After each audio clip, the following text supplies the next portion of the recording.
This is episode number 5, case study, how we get them to stop doing that.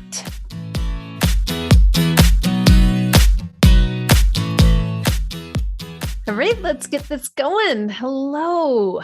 Last week, we got nerdy and talked about the primitive brain versus your thinking brain. Did you make note of 3 times in a day when you did each of these things, when you acted from this part? Great job. If you did, amazing. You are bringing about change in your life. If you didn't do it, that's okay. Now is your chance.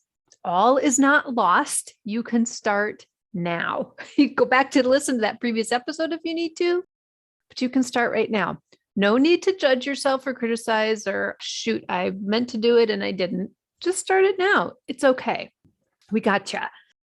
We have tons of compassion with your humanness here. You are showing up here. You've showed up today. You are being a change. You're showing up for yourself. You're showing up for your marriage, showing up for your relationship, for your spouse and all their hard work. You are amazing. I have been teaching you a whole bunch of concepts that from the start of this podcast that is bringing us to this point where I'm going to bring forward a case study. Let's apply these things to an actual relationship. It's actually my actual relationship. I'm going to show you a bit how I used this life coaching tools and these techniques and compassion and understanding, how I used the foundation of change, how I used my understanding thinking, understanding how the brain works, how normal human beings work and operate, how I used all of this to actually make a change in my relationship. Because let me tell you, the name of this, Relationships on Fire, that is no accident. I mean, yes, it goes along. It works out very well because I am married to a first responder, a firefighter, right? This is a perspective and a view that I have. But it also, a fire, ouch, it's like burning through your fuel, like it's going to burn out red hot. There's a lot about a fire that is not great. But the other side is it can warm us and it can feed us and keep us safe and light things up, right? There are both sides to a fire. And we want to go from being on that painful side, burning you up side of the fire, to sustaining and warming you. And so I want to show you today how I used this work, how I used life coaching, how I used the tools that I teach you to go from burning up my marriage to having it be a warm, loving, connected space. I've always been in it. I finished the podcast with saying, be committed. That I always had. I was always so committed. And this is what took me through. But I wasn't just committed to having a relationship that felt like it was on fire in not a good way. I was committed to having a connected, warm, nurturing relationship. And that's what I have. Are there moments when it feels like the fiery kind? Of course. I'm a human being. It's okay. But on the whole, it is that warm, glowing fire that I can cook my food over to nurture myself. I feel good around it. It lights up my life, right? It's where I want it to be most of the time. When I pay attention, when I build from my foundation of change, when I keep building the foundation with the fuel that I want, the fuel that takes me to create the marriage and relationship that I want. So let me tell you about this story.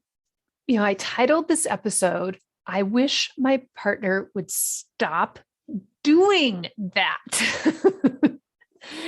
This is came out of last episode of there are things that our partners do that just lights up that primitive brain part of ourself, right? And we just act from that place. Sorry, my brain just acted from a place where I went, oh, I was going to tell you guys, I was going to create some safety to tell you what was going to happen at the end of this podcast right now. And I just forgot about that. So I now remember it. So hang on, back step for just a moment, because at the end, I am going to give you the question that you can use to put into action, right? Step number 3 in the foundation of change is the action piece. So I'm going to give you a question at the end of the podcast that is the most important question I ever asked myself to be able to change how my relationship was showing up for myself, how I was showing up to the relationship, how I was to go from this fiery negative to firing positive relationship. Okay. So you want to hang tight to get that question at the end. And that question is what's going to put you on the path to get your partner to stop doing that thing. We all have a thing, right? I'm sure, in your own head right now, you might even be seeing it like, oh my gosh, my partner would only stop doing that thing, I would feel better. I would show up differently, right? I wouldn't be so aggravated or wouldn't be so terrible if they would just stop doing that thing.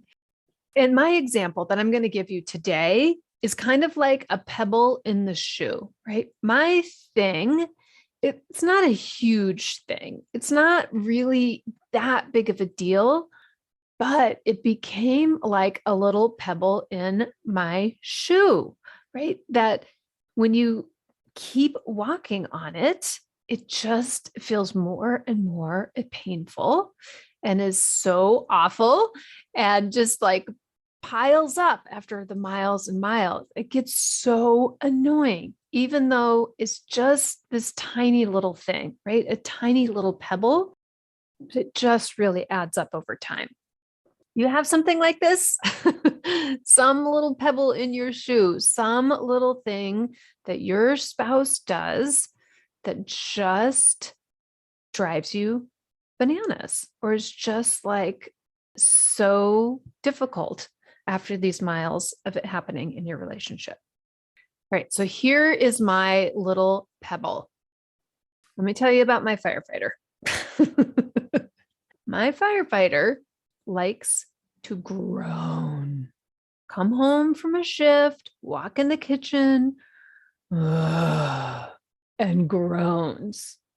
Roll over in bed. Can't just like roll over in bed, but like rolls over in bed and groans into position. The kids ask a question. It's met with a groan and an answer, but the groan that comes first. It is the most annoying thing. Yeah, I know, like not a big deal on the scale of all of the bad things that could happen in a relationship, in life, in the world, a groan. Come on, right? It's really not that big of a deal. But man, it is like that pebble in the shoe. It is, if they would just stop the groaning, I would feel so much relief, like sitting down and getting that little pebble out. Oh, it feels so much better. If only the groaning would stop, I could be so much happier. I'd be able to greet them at the door with little rainbows and flowers and sweet birds chirping around me like Cinderella, right? Even if the kitchen floor is a mess, so she's sweeping up and doing all the chores and stuff, but she has those sweet little birds singing around her. If only the groaning there just wasn't met at the door with this groan. I know it is not fair for me to complain about this, right? The work, this 48-hour shift, maybe 72-hour shift coming off of, or maybe it was only a 24-hour shift, but man, I know that they showed up to somebody's worst day, right? The work that was done in that 24 or 48-hour shift was every single person's worst day, is what they showed up to. Our kids, they're demanding. They are difficult. Like, I got some not easy kids. They do some stuff. Like, it's grown worthy. And I know, I mean, the sleep cycle, right? Their sleep cycle is so hard. They get interrupted.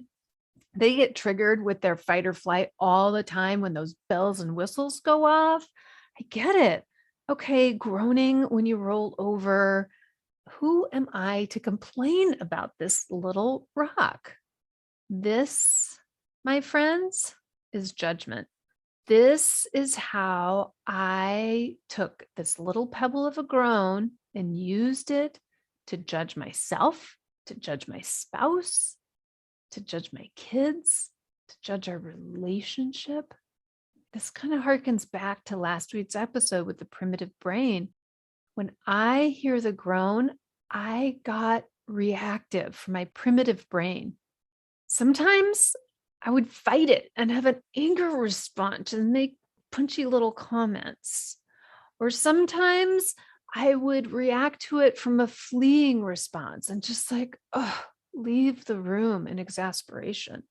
Or sometimes I'd freeze like a deer in the headlights, quickly running through my head.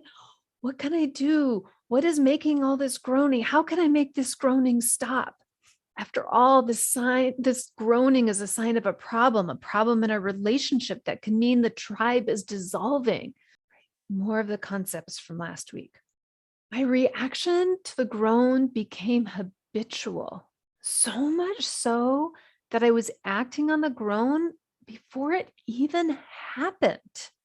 I just anticipate that there would be this groan that meant something was wrong. I was doing something wrong. Something was wrong at work. Something was wrong with the kids.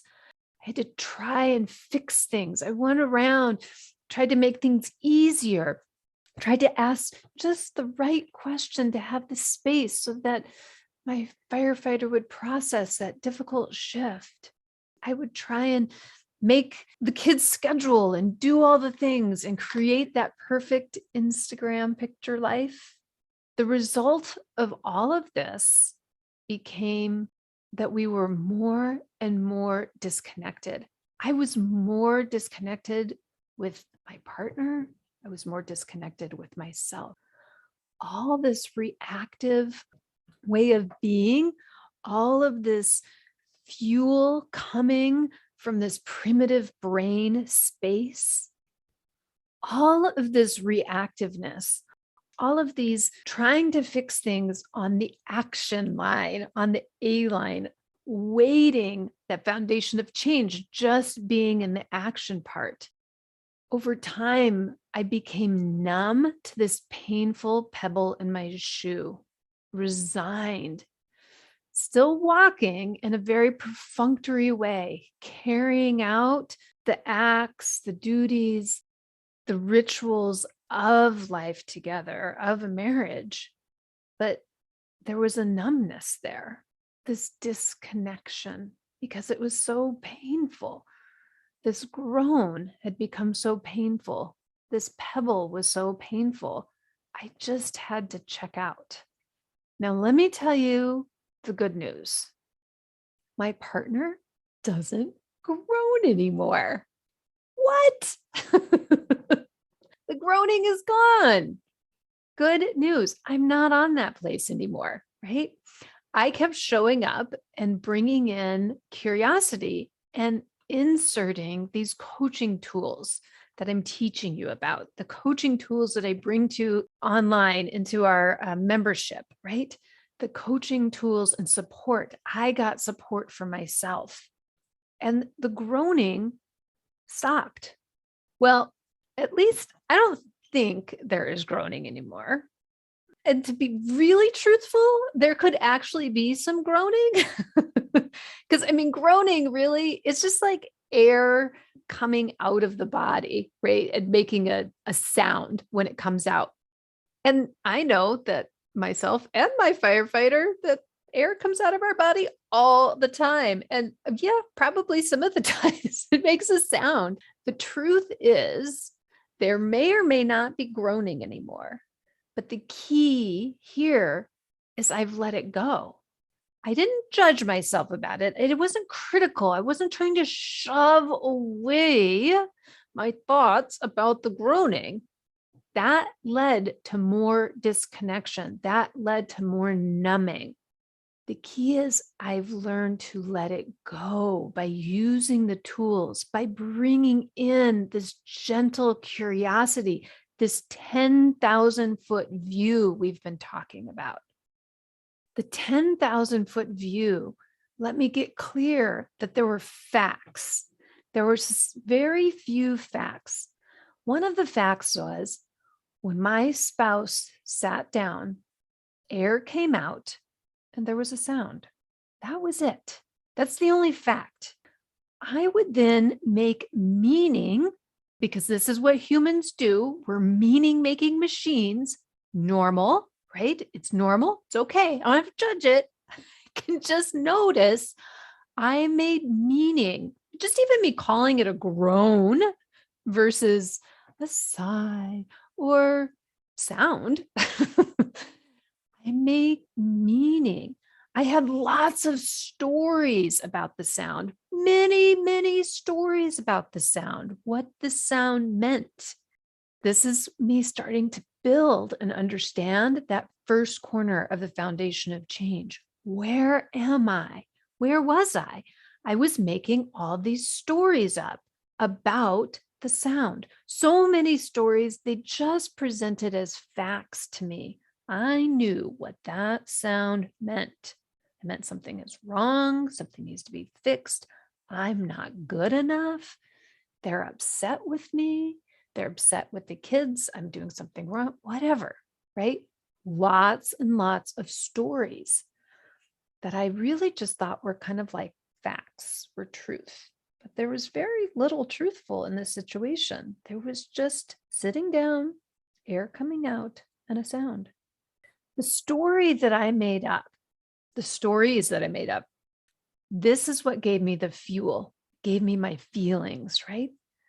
We do anything, everything we do in our life is because of how we feel. The feelings that I was creating out of those stories fueled how I acted. I was running around fixing things or leaving or stopping or trying to be perfect or trying to like show up in this compassionate way just to wish or hope that the sound would go away so we would fix it. All of my actions resulted in less love and connection. As I began to use the coaching tools to get these first two steps of the foundation, to not be always just in this action line of doing things, but to really slow down and see the mental steps that were coming in, the mental things that I was doing that was creating the fuel, creating the feeling and driving my actions. I was able to start to see that the groaning wasn't causing my pain. It was the meaning I was giving to the groaning. It was the meaning I was applying to the sound. Now, your pebble may seem much bigger than a simple groan, right? I'm using a pretty benign kind of example. You may be having a lot of resistance right now to the idea that your relationship and everything that you have, the way that your relationship is because of the way you're thinking. Because that's ultimately what we're saying here, the meaning we're making out of things. You might really be resisting it, saying, yeah, a groan, not a big deal. My groan is an actual big deal. It's an actual problem. It's different than that. It's a bigger deal. That's okay if you're in that space right now. This is your primitive brain at work.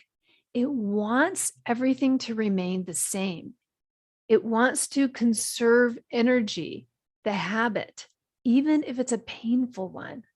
Keeping the beliefs that you have right now, seeing the world the way that you see it right now, right, is a way of your primitive brain saying, let's just stay safe and just keep hiding in the cave here. Conserve the energy, just keep doing what we're doing. We don't want to change the way we think or look about things. We don't want the 10,000 foot view.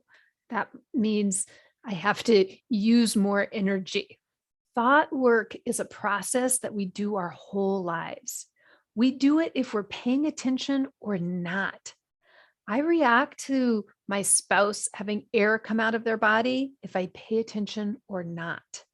I wanted to pay attention. I know there was something more that I desired for our relationship than the previous way, than the way we were being burned from it, the way I was being burned from it, from the meaning that I was making out of it. Now we're almost here. We're almost to the question that I wanted to give you at the end, right? The most important question that you could be asking yourself. The most important question that you can be asking yourself. The question that is needed to begin the process of letting go of the old way, not trying to replace it, not trying to force it. That brings up that resistance. We want to be in a place where we're letting go versus judging and pushing and trying. We need a softness space. The question to be able to see what was fueling my relationship was, what am I making it mean? The noise that was coming out, what was I making it mean? Back in episode number 1, we talked about relationships are our thoughts. Many of our thoughts we believe are facts, are truths. They are a stone in your shoe. The only truth is that a sound came out of my spouse. Everything else is 100% optional. So the question to ask yourself is, what are you making it mean? What is truly factual? And we'll get to what the facts are, and then what do you make it mean? This is what's creating your fuel. This is where the pain is coming from.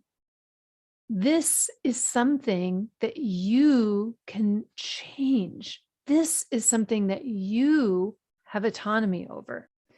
You cannot make other adults do things or stop doing things. So sorry, spoiler here. I couldn't actually make my spouse groan or stop groaning. But what I could do is take the pebble out of my shoe. And the pebble is what I was making the sound mean. I have to use the tools of compassion to see what's making it mean, to question all of it, all of the meaning that I was making out of it. You are not your thoughts, but they are the cause of the results in your life. Be committed, be present, show up with curiosity and love for yourself and your spouse. Next week, we're going to talk about what it means to show up with love, how to show up with love. You are a gift. Thanks so much for listening. Make sure you subscribe on your favorite podcast app so you can get every episode. And when you are ready to be in action, come find us. Facebook, Instagram, or our website. It's all the same name, relationshipsonfire.com. We've got that S on there. There's lots of us having relationships. So relationships with an S, onfire.com. Thanks so much. Saying goodbye, your fire and water gal, Cori Myka. See you next time.